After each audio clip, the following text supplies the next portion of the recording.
রাতের বেলায় বোমাবাজি বহরমপুরের রাধারঘাট এলাকায়। ঘটনাটি ঘটেছে একটি বৃদ্ধাশ্রমের সামনে।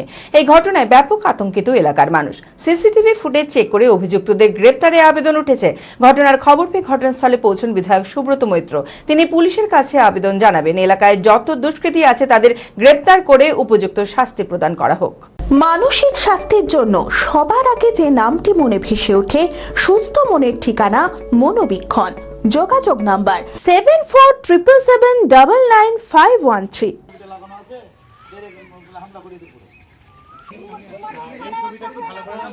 রাত্রে বিকট আওয়াজ শুনে স্থানীয় মানুষজন বাইরে বেরিয়ে এসে দেখে এলাকায় বোমা বিস্ফোরণ হয়েছে। ঘটনাটি ঘটেছে মাঝের পাড়া রাধারঘাট এলাকায় আনন্দ নিকেতন বৃদ্ধাশ্রমের কাছে।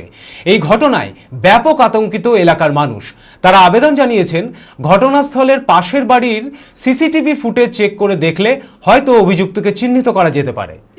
10:30 নাগাদ এত জোরে আওয়াজ হয়েছিল, খুব জোরে আওয়াজ হয়েছিল। মানে আমাদের দরজা, যে বাইরের দরজাটা মানে ঝিনঝিন করছিল পুরো। আমরা তো আচমকা উঠে দেখলাম যে এখানে ধোঁয়া উঠছিল।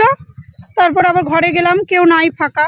বোমেরই আওয়াজ হবে, এত জোরে আওয়াজ, বিকট আওয়াজ। ঘটনার খবর পেয়ে ঘটনাস্থলে পৌঁছন বিধায়ক সুব্রত মৈত্র। তিনি বলেন, পুলিশের কাছে আবেদন জানাবেন, এলাকায় যত দুষ্কৃতী আছে তাদের গ্রেপ্তার করে উপযুক্ত শাস্তি প্রদান করা হোক।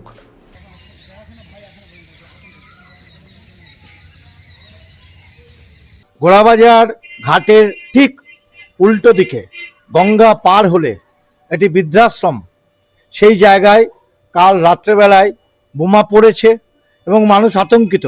এবং ওই এলাকার কিছু দুষ্কৃতী বলে গেছে যে যেহেতু নবগ্রাম বিধানসভায় ভারতীয় জনতা পার্টির প্রার্থী জিতেছে, তাই হিন্দু এলাকায় এরকম ধরনের বোমাবাজি মাঝে মধ্যেই হবে। আমি পুলিশকে বলবো, শক্ত হাতে তদন্ত করে সঠিক দিশা দেখাবার জন্য। এটা যদি চলতে থাকে, এরপরে এলাকায় সাম্প্রদায়িক সম্প্রীতির নষ্ট হবে। তাই সাম্প্রদায়িক সম্প্রীতি যাতে থাকে, তার জন্য পুলিশকে অ্যাক্টিভ হতে হবে। এবং বিশেষ করে পুলিশের সুপারিনটেন্ডেন্টকে আমি বলবো যে আপনি এই বিষয়ে যত দুষ্কৃতী আছে এলাকায় তাদেরকে ধরুন এবং ধরে উপযুক্ত শাস্তি প্রদান করুন। মুখ্যমন্ত্রী বলে দিয়েছেন, কোনো রকম দুর্নীতি, কোনো ঝামেলা বরদাস্ত করা চলবে না। সঠিক হাতে পুলিশকে তদন্ত করে উপযুক্ত শাস্তি প্রদান করতে হবে। যদি না করেন তাহলে আমাদেরকে বাধ্য হয়ে উপর লেভেলে জানাতে হবে। B care institute of management and technology ভর্তি চলছে civil, mechanical, electrical, electronics and telecommunication engineering কোর্সে। শিক্ষাগত যোগ্যতা: প্রথম বর্ষে ভর্তির জন্য মাধ্যমিক পাস এবং দ্বিতীয় বর্ষে ভর্তির জন্য বিজ্ঞান বিভাগে উচ্চ মাধ্যমিক পাস অথবা উচ্চ মাধ্যমিক ভোকেশনাল পাস। খুবই অল্প খরচে পড়ার সুবর্ণ সুযোগের সাথে রয়েছে স্কলারশিপের ব্যবস্থাও। রয়েছে বাস পরিষেবা ও হোটেলে থাকার ব্যবস্থা। আইটিআই পাস ছাত্রছাত্রীদের দ্বিতীয় বর্ষে সরাসরি ভর্তি চলছে।